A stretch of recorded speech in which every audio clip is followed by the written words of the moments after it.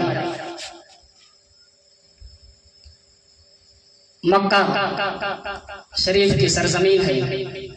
میرے پیغمبر کی بیٹی حضرت فاطمہ الزہرا رضی اللہ تعالی عنہا ایک گلی سے گزر رہی تھی، گلی سے گزر رہی تھی، سامنے ابو جہل کھڑا تھا جو مکہ کا بہت بڑا گنڈا تھا. صرف میرے نبی نے ایک مرتبہ اسے ابو جہل کہا، زمانے میں اس کا نام ہی ابو جہل ہو گیا. کوئی آج تک ابو الحکم اسے کہتا ہی نہیں، جانتے بھی نہیں کہ نہیں اس کا نام ابو الحکم تھا. لوگ اسے ابو جہل ہی نام جانتے ہیں، اس لیے کہ میرے نبی نے یہ نام دی تھی اسے. حضرت فاطمہ ایک گلی سے گزر رہی تھی، راستے میں ابو جہل کھڑا تھا. فاطمہ بنت محمد کو دیکھا تو دیکھنے کے بعد آپ کے بابا جان کو لان تان کر دیا. صرف میں آپ کو بتانا یہ چاہتا ہوں میرے پیغمبر نے بچیوں کی زندگی کس طریقے سے دی ہے، میرے پیغمبر نے بیٹیوں سے کس طریقے سے محبت کی ہے. جس زمانے میں لوگ بیٹیوں کو زندہ دفن کیا کرتے تھے. حضرت فاطمہ ایک گلی سے گزر رہی تھی، سامنے ابو جہل کھڑا تھا. جب ابو جہل نے فاطمہ بنت محمد کو دیکھا تو دیکھنے کے بعد آپ کے بابا جان کو لان تان کر دیا. آپ کی بابا جان کے شان میں بے ادبی کر دی، بکواس کر دیا. اس نے بکواس کیا. یہ واقعہ امام جلال الدین سیوطی علیہ الرحمہ نے نقل فرمایا ہے. جب اس نے بکواس کیا تو حضرت فاطمہ نے پلٹ کر کے اس کا جواب دیا. اس لیے کہ بیٹیوں کی ایک عادت ہوا کرتی ہے کہ بیٹیاں اپنے باپ کے خلاف کسی کو آواز نہیں اٹھانے دیتی. بیٹا ایک مرتبہ تھوڑی دیر کے لیے برداشت کر لیتا ہے، اس کی منہ ہے بول رہا تو بولنے دو، لیکن بیٹیاں گریبان پکڑ لیتی ہیں. اس کی ہمت کیسے ہوئی، میرے باپ کے خلاف اس نے بول دیا. جیسے ہی ابو جہل نے آقا کریم کی شان میں بے ادبی کی، حضرت فاطمہ نے پلٹ کر کے اس کا جواب دیا. حضرت فاطمہ نے جب پلٹ کر کے جواب دیا تو ابو جہل کو بڑا غصہ آیا. وہ اپنے گھوڑے سے اترا. اترنے کے بعد فاطمہ کی گردن پہ ایک تماچا مارا. ایک تماچا مارا تو حضرت فاطمہ روتی ہوئی اپنے بابا جان کے پاس آتی ہے. اس لیے کہ اس وقت خدیجۃ الکبریٰ نہیں تھی اور خدیجۃ الکبریٰ کی آخری وصیت کی. حضرت خدیجہ نے یہ وصیت کی تھی. میرے پیغمبر کو ایک مرتبہ بلاتی ہیں، بلانے کے بعد حضرت فاطمہ سے کہتی ہیں کہ جا اپنے بابا جان کو بلا لا. میرے پیغمبر آتے ہیں، آنے کے بعد حضرت خدیجہ کہتی ہے کہ یا رسول اللہ آپ اپنا ہاتھ آگے بڑھائیں. میرے پیغمبر نے ہاتھ آگے بڑھایا. حضرت خدیجہ آگے بڑھاتی ہیں، کہتی ہے کہ یا رسول اللہ آپ ایک وعدہ کریں. اور وعدہ کون سی کراتی ہے؟ جیسے ہو انہوں نے اتنا کہا تو میرے پیغمبر نے ارشاد فرمایا کہ خدیجہ حالات گزر گئے، زمانے گزر گئے، ان آخر وقت میں تم وعدے کرا رہے ہیں. حضرت خدیجہ کہتی ہیں ہاں یا رسول اللہ مجھے آپ سے وعدہ کرانا ہے. حضرت خدیجہ وعدہ کیا کراتی ہیں؟ یا رسول اللہ فاطمہ میری سب سے چھوٹی بیٹی ہے اور میں یہ چاہتی ہوں کہ جب میں اس دنیا میں نہ رہوں تو کبھی بھی میری بیٹی کی آنکھوں میں آنسو نہ آنے پائے. جیسے ہی حضرت خدیجہ اتنا کہتی ہیں میرے پیغمبر نے ارشاد فرمایا کہ خدیجہ تم کیسی بات کر رہی ہو؟ اگر فاطمہ تمہاری بیٹی ہے تو فاطمہ میری بیٹی ہے. فاطمہ سے جتنا تم پیار کرتی ہو فاطمہ سے میں بھی اتنا پیار کرتا ہوں. یہ اخیر وصیت حضرت خدیجہ آقا کریم سے لیتی ہیں. ابو جہل تھپڑ مارا. حضرت فاطمہ روتی ہوئی اپنے بابا جان کی بارگاہ میں آتی ہے. میرے پیغمبر نے دیکھا. دیکھنے کے بعد میرے پیغمبر نے ارشاد فرمایا کہ فاطمہ آج تیرے آنکھوں میں آنسو کیسے آ گئے؟ آج میں تجھے روتے دیکھ رہا ہوں. ارے اسی مکہ کی سرزمین پر میں نے بھوک کو برداشت کیا، پیاس کو برداشت کیا. اسی مکہ کی سرزمین پر میں نے اپنے پیٹ پر پتھر بھی باندھے ہیں، میں نے بھوکوں کو برداشت کیا ہے. اسی مکہ کی سرزمین پر میرے اوپر ظلم کے پہاڑ توڑے گئے. اسی مکہ کی سرزمین پر میرے پیٹ پر اجھڑیاں رکھی گئی. اسی مکہ کے زمین پر طائف کے میدان میں مجھے خون سے لت پت کیا گیا. لیکن بیٹی فاطمہ میں نے کبھی تیری آنکھوں میں آنسو نہ دیکھے. لیکن آج بات کیا ہے کہ آج میں تیرے آنکھوں میں آنسو دیکھ رہا ہوں. جیسے ہی میرے پیغمبر نے اتنا ارشاد فرمایا حضرت فاطمہ کہتی ہے کہ بابا جان ایسا ہے میں گلی سے آ رہی تھی، سامنے ابو جہل کھڑا تھا. مجھے وہ دیکھ کر کے آپ کی شان میں اس نے بکواس کیا. آپ کو برا بھلا کہتا ہے.